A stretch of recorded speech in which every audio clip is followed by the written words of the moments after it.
Energy update para sa Pisces sa January 5 until January 12. Self-appreciation. I will find a moment throughout the day that I can dedicate to myself. Find a comfortable space. Bring a pen and paper. Magsulat ka pala. Kasi ko at. Ganito pala yan. Parang ganito, no? Sa may ballpen ko.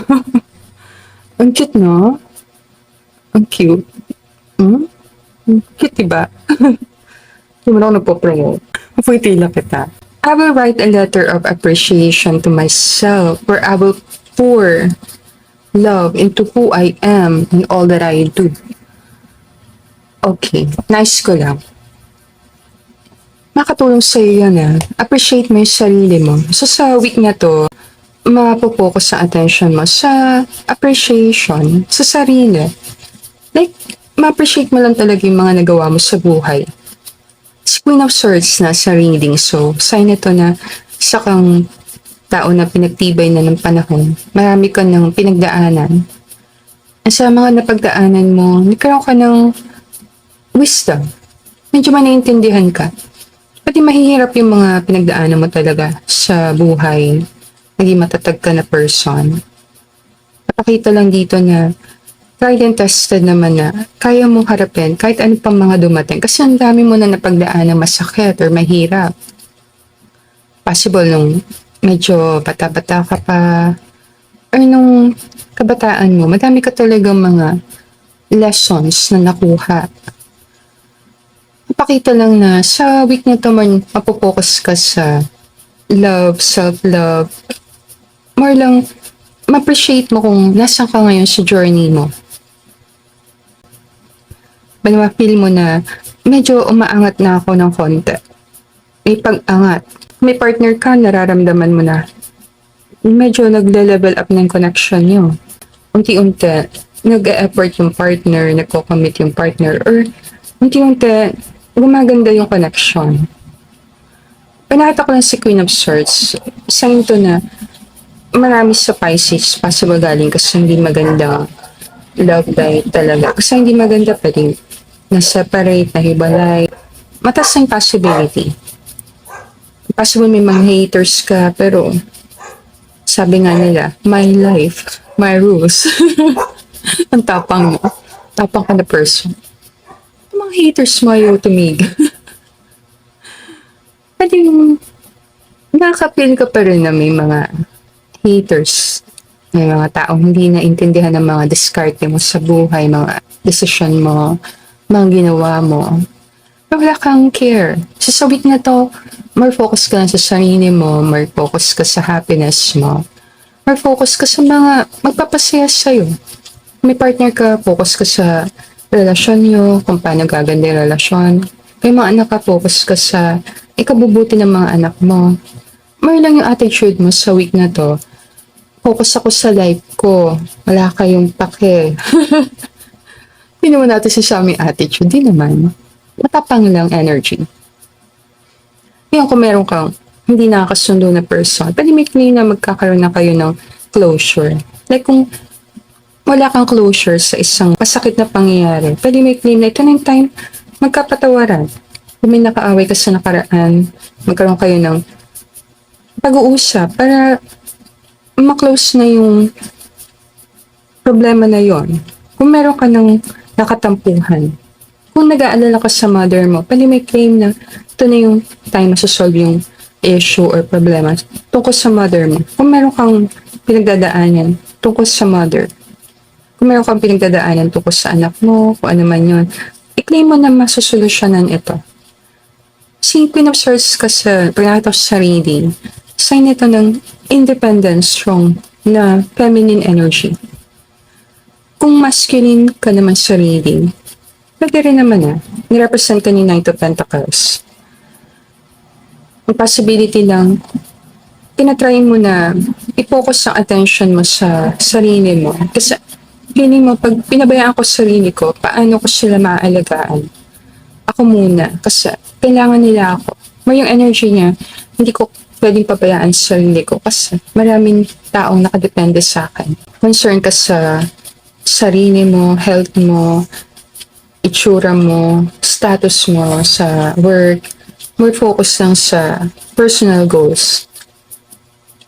Yung card dito projecting, so makaka-feel ka na maraming tao nagpo-project ng takot nila sa'yo, limitasyon nila sa'yo. So pag may nagbato sa'yo ng puna criticism, alam mo na hindi yung tungkol sa akin, tungkol yung sa tao na yun. Salamin yun ng nararamdaman niya. So, ayoko sabihin na manhid ka na sa mga negatibong batikos, pero medyo hindi mo na iniinda. Kung may makatanggap ka ng criticism, o let's say lang ng bashing, let's say lang, halos hindi mo bibigyan pansin. Kumbaga, hindi mo na palalakihan kasi hindi ka na naapektuhan ng sobra. Medyo hiningitian mo na lang sila. Kasi masyadong marami nangyari sa life mo na alam mo, mas mahirap pa yung napagdaanan mo. So parang hindi mo na masyado binibigyan attention yung mga tao na tinatry kang pabaksakin or sabihin natin na sinisiraan ka kung meron man. May pag-aralan Pisces, may mga tao ka bang hindi nakakasundo? May possibility meron na mga tao sa nakaraan.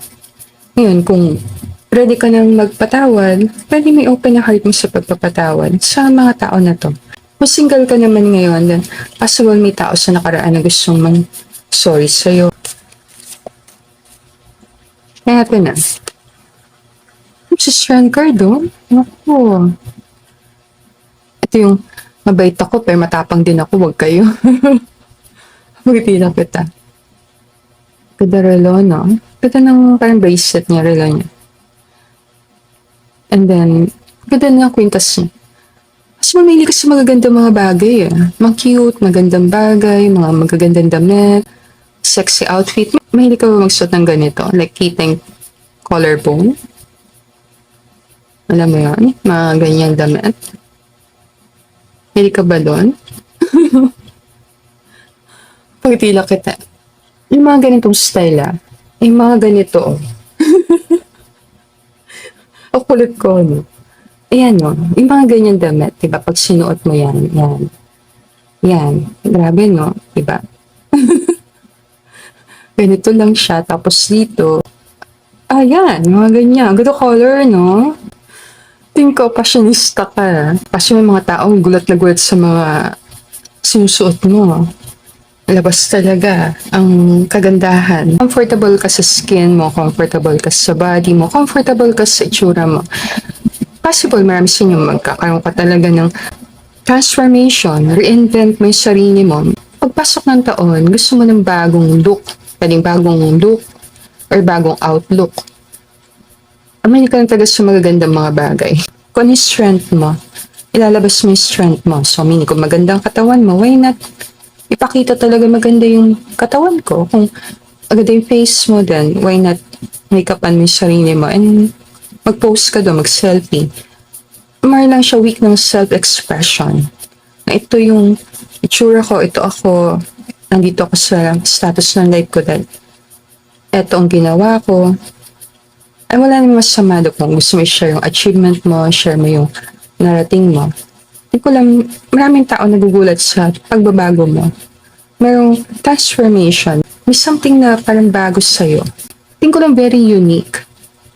Sa reading mo lang ako nagpapakita ng mga gamit. Ngayon, kung may mga magaganda kang gamit, why not? I-share mo, ipakita mo, diba? Kasi meron kang matatanggap na kakaibang damit, o makabili ka ng magandang gamit na gusto mo talaga ipakita. Kung ano yun, pwede mong pag-aralan. Pero wala na ako ads sa reading, Pisces. Let me know na lang sa comment kung saan part nag-resonate sa reading natin. And thank you sa panonood ng video. Namaste!